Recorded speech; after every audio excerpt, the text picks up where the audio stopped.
Now we can get into the real new augments, and the first one we have is Clown College, which is going to be the longest read, so I'll try to summarize it as best as I can. And what this does is it replaces your summoner spell Flee with Shaco's Deceive ability, and now you get an extra blink, so in a way you have Flash and this Deceive ability, which is really nice. And Deceive also comes with some damage. It'll allow your next basic attack to deal 100 plus 150% bonus AD plus 55% AP.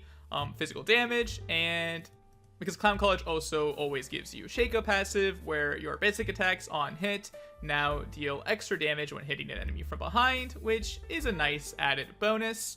And then finally you have this passive effect, where on death, you cause an explosion near you, which deals 25% of target's maximum health through damage to enemies, and it fears them for 1 second, which is really nice. Now, Clown College sounds absolutely crazy, but it definitely belongs in the consistently good category, and the way I like to think of Clown College is by thinking of other augments that we've already talked about before.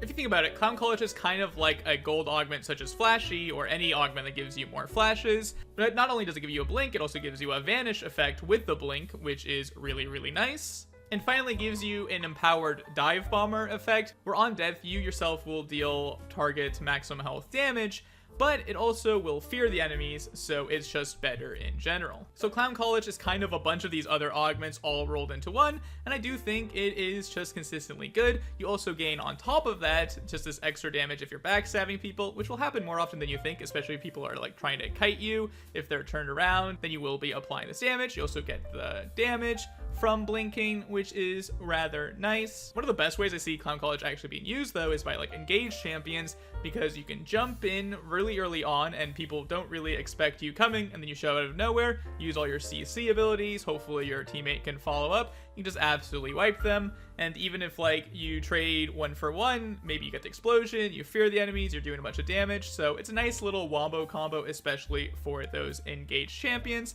And it's still good on other champions that want to go in, like assassins or bruisers, because you do have extra damage that are coming from your backstab and all of this. The only reason why I'm not going to put it in any of the higher tiers is because prismatic augments in general are pretty crazy. So even though this augment itself is like a bunch of other augments that already exist, I just don't think it has the same high highs that some other prismatic augments might have.